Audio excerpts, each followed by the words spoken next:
negara Indonesia itu kan penduduknya terbesar lah, ketiga lah di dunia gitu kan.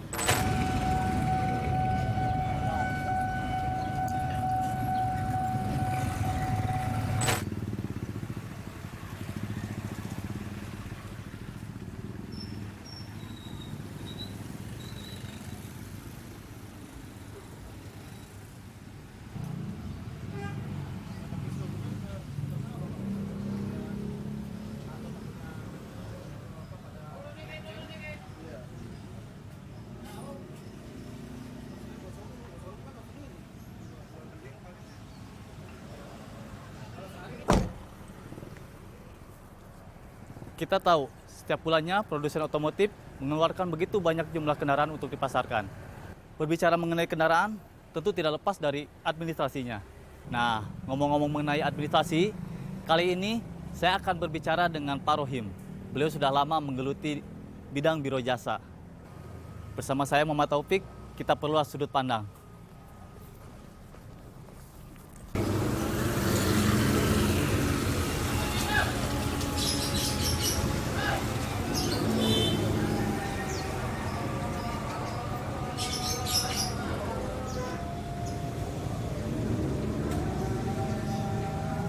Negara Indonesia itu kan penduduknya terbesar lah, ketiga lah di dunia gitu kan.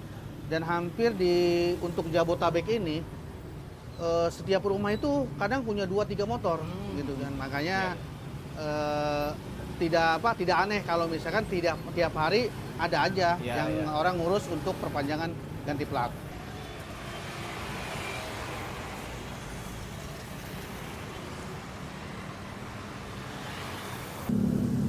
Biro jasa dengan calo kalau menurut hemat saya beda. Karena kalau biro jasa itu satu punya legalitas. Nah, kedua tempat yang atau yang kita kerjakan, yang kita ada kantornya gitu. Nah, kalau calo itu dia hanya bertemu dengan orang wajib pajak, terus transaksi di tempat di situ gitu kan. Nah, itu bedanya. Kalau kita tidak transaksi, kita transaksinya di kantor. Ada inilah tempat transaksi yang khusus ya gitu kan ya. Nah, terus apa namanya, harga pun sudah ada list harga gitu kan. Beda kalau calo kan tawar menawar gitu kan, kadang-kadang bisa merugikan wajib pajak juga. Kita itu legal ya, biro jasa itu legal karena pertama biro jasa itu sudah bekerja sama baik dengan polisian maupun dengan Dispenda gitu kan. Dan itu pun diakui oleh Kasih BPKB Pak Bayu di dalam berita pipa.com bahwa pengurusan STNK maupun BPKB lewat biro jasa itu adalah legal. Ya.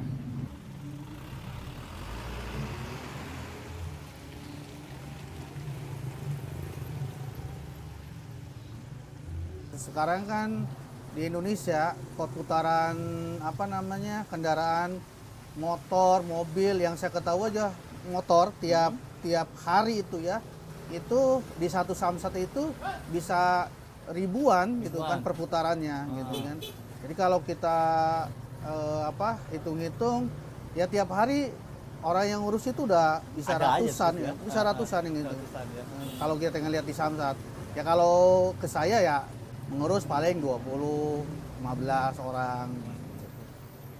Nah, dan kita juga kerjasama juga dengan biro jasa di tempat lain. Kalau misalkan saya tinggal di Bekasi, kalau kita harus ngurus ke Tangerang kan jauh. Jadi kita ada yang ngurus di Tangerang gitu kan, teman gitu. Tapi ya memang intinya ya kepercayaan. Paling jauh saya di Palu. Palu juga ada? Palu, Bima. Di Palu itu ada teman, dia kebetulan juga di Samsat juga gitu kan. Oh gitu, jadi kontak-kontakan dengan... Kontak-kontakan. Sepertinya belum pernah ketemu. Oh gitu? Belum pernah ketemu, cuman kita saling percaya. Iya. Dia nitip kerjaan sama saya juga kadang-kadang nitip kerjaan untuk wilayah Sulawesi sama dia. Nah, pernah juga Bali. gitu kan. juga Saya dulu ada. pernah megang Bali sebelum apa namanya krisis ya. Ya. Nah, saya pernah megang Bali itu. Saya kadang sebulan bisa 12-15 berkas Di Bali dari tuh? Bali itu. Oh, banyak juga ya. Nah, padahal saya belum ketemu orangnya. Sampai sekarang itu belum ketemu sampai orang. Cuman yang dari sana tahu mungkin di sini Pak Rohim Ya, bisa. cuman Kerjain. kita awalnya ya cuman foto KTP. Heeh. Nah, awal dari foto KTP kita tes dulu pertama Ya. awal-awalnya biasa tes berkas satu berkas. Akhirnya kalau akhirnya sudah komunikasi sudah baik, ya kita udah saling percaya. Ya.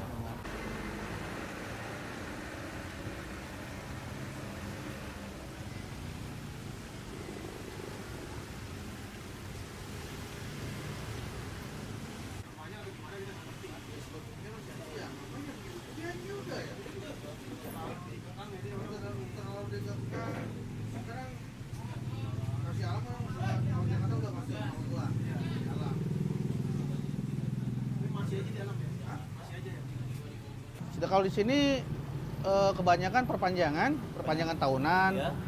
terus ganti plat, balik nama, STNK hilang, terus mutasi antar samsat antar daerah.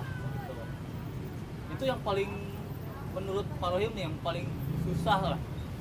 Ya bisa dibilang agak sulit lah. Itu apa tuh? Pernah ngalamin nggak? Pernah gitu kan, tapi emang ini jarang-jarang ya. Ya. Karena konsumen itu biasanya perusahaan yang ngurus, itu adalah penguningan. Jadi dari hitam ke kuning. Itu memang prosesnya agak lama.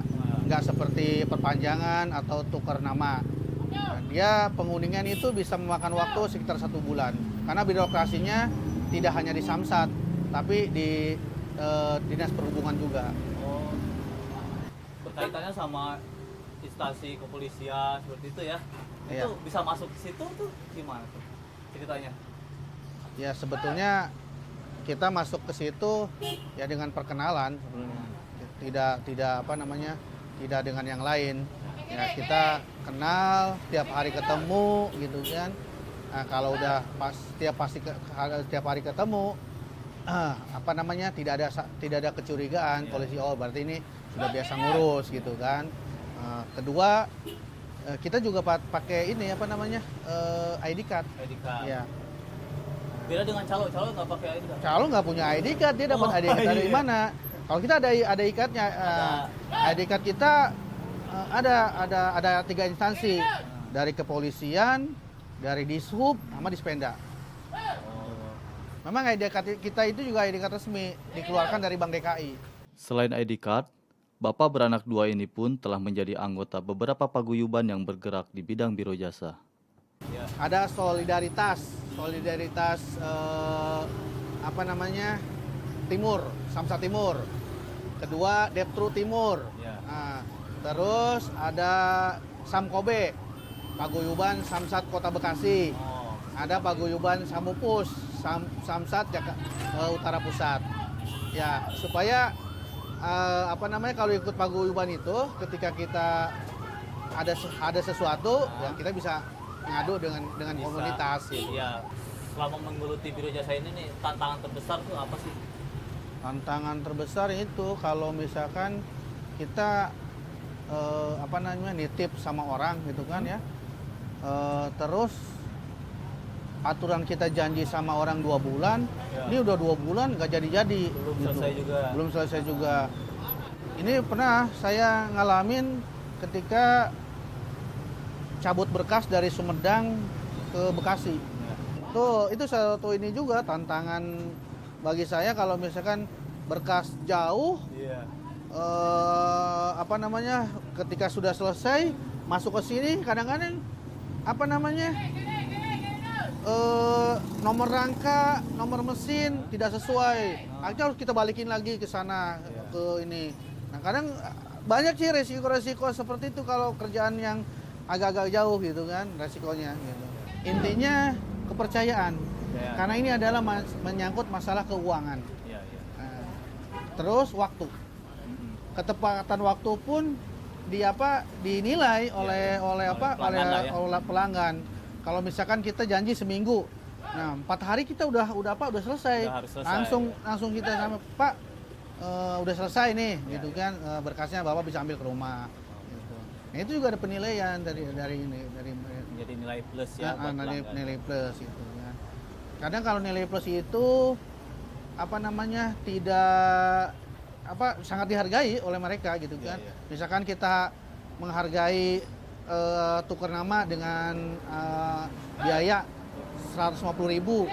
Nah, dengan kita cepat gitu kan, kadang suka ditambahin sama iya. konsumen itu. Iya, buat hari ini biar ntar besok Senin teh yang punya siapa? Bang itu nggak terlalu iya nggak terlalu gede biayanya. Kalau online sampai sekarang juga sudah sebetulnya, sudah ada online. Tapi itu online untuk perpanjangan tahunan gitu kan. Karena kita itu kerja nggak bisa lewat online. Iya. Online itu hanya bayar pajak, Iya. hanya bayar pajaknya. Oh, hanya bayar pajak aja. Hanya bayar pajaknya. Tapi kalau Untuk yang 5 tahunan, misalkan 5 tahunan ganti nama, ya, mutasi. nah itu kendaraan harus hadir ke Samsat, Iya. STNK, BPKB Karena pun digosok ya, digesek. digesek ya. STNK, BPKB pun harus hadir ke Samsat gitu kan, nggak bisa. Jadi online itu memang sekarang sudah berlaku, tapi untuk bayar pajaknya saja. Pajak Gitu. saja ya. Nah, untuk pengambilan resinya Ya. itu KTL STNK-nya tetap kita harus datang juga ke Samsat. Oh, tapi emang ada aja yang bayar pajak tahunan itu ke Biro Jasa ini. Karena kan setahu saya kalau bayar pajak itu ya dibilang simple lah ya. Kita datang cuman ngasih STNK sama KTP aja. Ya, kalau orang bayar pajak ada tiap hari gitu kan. Masalahnya memang gampang bayar pajak, kita datang, dilayanin. Tapi kadang orang itu punya kesibukan masing-masing. Oh iya. Pertama, karena kan bayar pajak ke Samsat itu bisa berbarengan dengan dia kerja. Ya. Nah, ketika dia kerja, nggak mungkin dong dia harus bolos kerja, Ya. daripada dia bolos kerja dipotong gaji Ya. gitu kan. Ya mendingan saya bayar biro jasa gitu kan, pertama. Kedua, ketika orang bisa ya ada waktu misalkan ngurus gitu kan. Nah, daripada ngurus sendiri, satu harus antri ya. Kedua, biaya pengeluaran kita datang ke Samsat itu lebih mahal daripada kita lewat biro jasa. Iya. Gitu. Kayak lewat biro jasa paling perpanjangan tahunan paling 30-40 ribu lah, Iya. gitu kan. Oh. Tapi kalau WP datang sendiri ke Samsat, pertama parkir, kedua bensin, Belum. apalagi kalau ngajak istri, ngajak anak, harus makan, jajan dan sebagainya. Itu lebih dari 40 ribu itu kan. Udah belum capeknya gitu kan. Ya, mendingan Waktunya lewat, juga kebuang ya. ya mendingan lewat biro jasa, simple, kita tinggal ngasih. Tunggu jadi, tinggal ngambil gitu kan. Nah, sekarang biro jasa itu banyak ya buka-buka kayak outlet saya nih ya di pinggir jalan gitu kan. Itu. Nanti sebelah sana lagi ada lagi gitu kan. Itu. Nah, yang bayar pajak tadi tuh sehari jadi atau emang hari itu juga? Paling Kita janjiin 1 hari. 1 hari. Satu Jadi hari. besoknya sudah kelar. Besoknya harus kelar. Oh, iya. Soalnya khawatir kan kadang komputer mati gitu kan. Ada aja. Jadi Teknisnya. jadi jangan sampai kita janjiin hari ini khawatirnya ada masalah di Samsat gitu. Oh, iya. Ini Pak Rohim, yang melatar belakangi Pak Rohim membuka biro jasa ini apa sih? Awalnya saya menggeluti biro jasa ini itu ditawarin oleh teman. Jadi teman itu dia karyawan tepi swasta. Gitu Ya. kan. Dia bekerja sama dengan koperasi, ya. Dia megang koperasi untuk pengurusan perpanjangan STNK dan lain-lain lah. Khusus STNK dan BPKB. Nah, cuman karena waktu dia repot, ya, karena dia juga punya jabatan di perusahaan televisi, akhirnya dia meminta saya untuk mengerjakan, gitu kan. Jadi saya tiap hari ambil kerjaan di koperasi, saya bawa ke Samsat Jakarta Timur. Itu tiap hari itu? Tiap hari itu gitu kan. Adalah 4-5 berkas tiap hari gitu kan. Nah, sampai sekitar 6 bulan. Ya. Dari 6 bulan itu karena saya sudah dapat ilmunya, baik itu perpanjangan, tukar nama dan lain sebagainya, ya alhamdulillah itu saya bisa agak sedikit bisa mandiri. Bisa mandiri.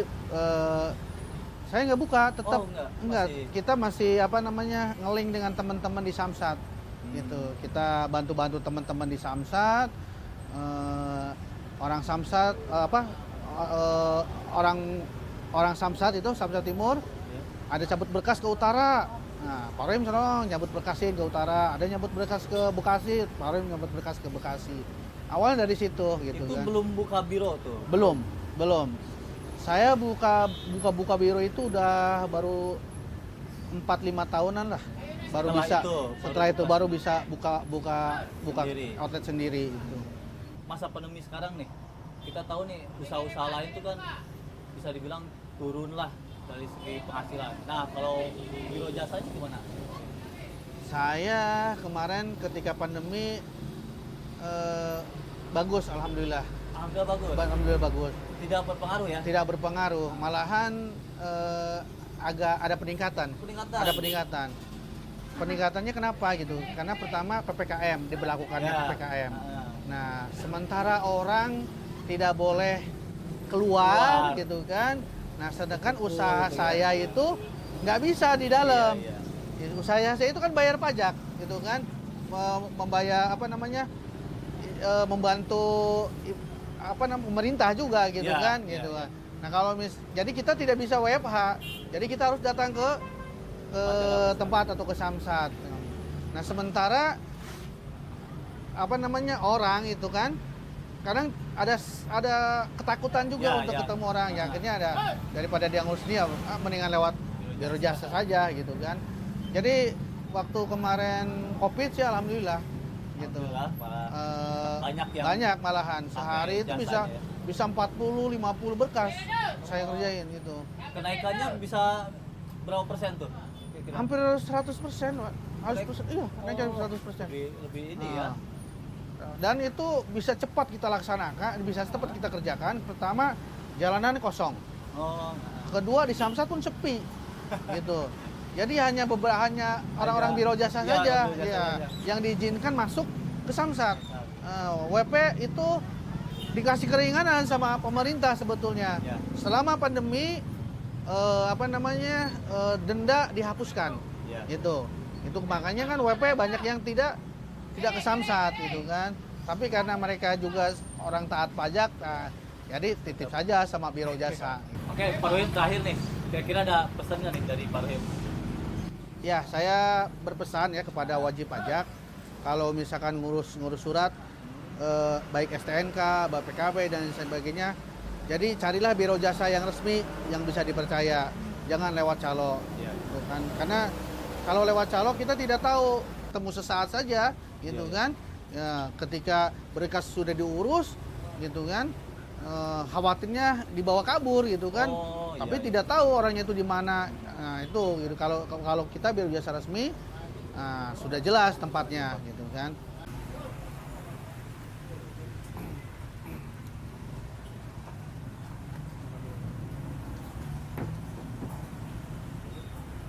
Ini ada kalau perpanjang kan 25.000 kita jasanya gitu kan. Kalau ganti plat ini ada 65.000. Ini mutasi ada 2 bagian, ada dari Jakarta, dari Cikarang, itu masing-masing harganya ada. Nah, kalau balik nama 275. Nah, ini untuk BPKB, pengurusan BPKB baru 325 harganya gitu. Ntar ada lagi mutasi keluar daerah, beda-beda, itu sama beda-beda waktunya juga. Kalau keluar daerah 800.000 untuk motor gitu. Mobil 9,5. Jadi dari kita Jabodetabek plat B keluar daerah, keluar pulau, provinsi, ke semuanya gitu. Kemana aja bahasanya gitu. Ke Tangerang yang plat A-nya Banten, plat A gitu. Bogor plat F itu sama aja, kita ke Solo sama. Itu dianggapnya gitu.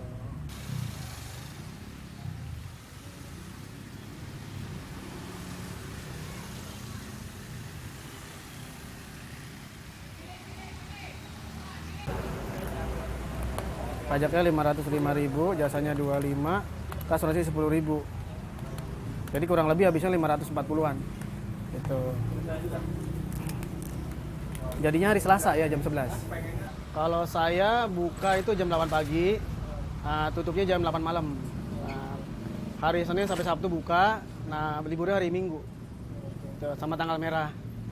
Ya, kalau pengurusan saya standby di sini.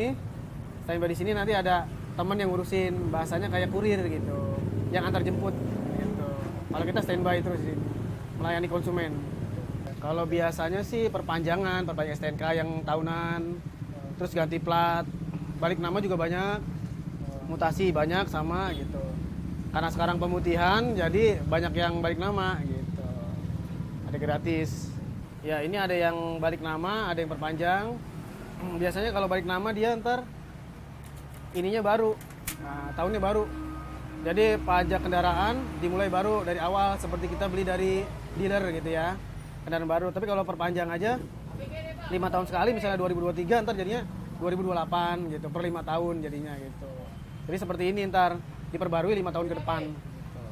Ya, kalau ini berkas STNK, ada yang perpanjangan tahunan, ada yang 5 tahunan, ada yang balik nama gitu. Jadi kalau balik nama itu ntar dia nama awalnya siapa di sini dirubah ke nama baru gitu. Jadi yang platnya tadi ntar jadi baru, jadi 5 tahun ke depan gitu. Jadinya alamatnya sesuai dengan KTP yang terbaru. Iya, tips buat ini wajib pajak.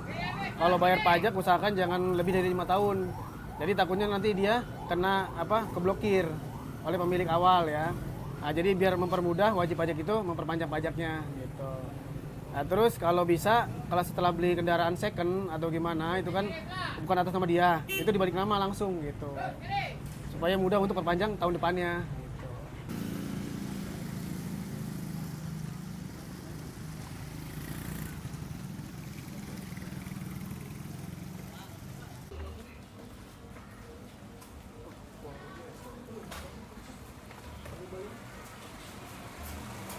Tidak hanya di outlet, Pak Rohim pun menjalankan usahanya di rumah juga. Ia dibantu 2 rekannya yang masing-masing mempunyai tugas berbeda. Assalamualaikum. Salam. Beres. Beres, Bang.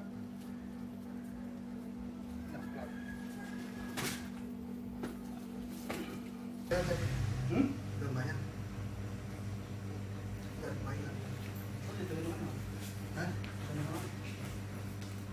Saya hari ini dapat 1, 2, 3, 4, ada 9 berkas yang akan saya daftarkan di Jakarta untuk dicabut ke Cikarang, Cirebon, dan Bekasi.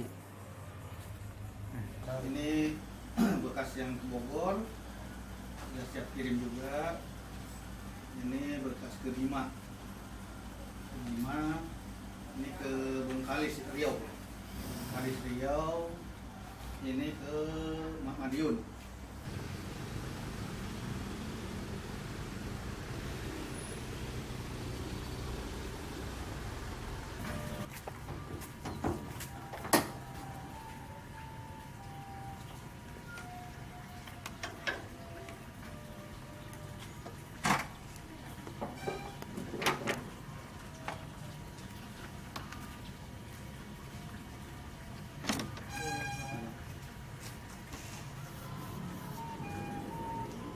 Tidak jarang, ia pun kadang turun sendiri untuk menggores rangka kendaraan klien. Seperti sore itu, ia terlihat sedang sibuk menggores rangka mesin CR-V.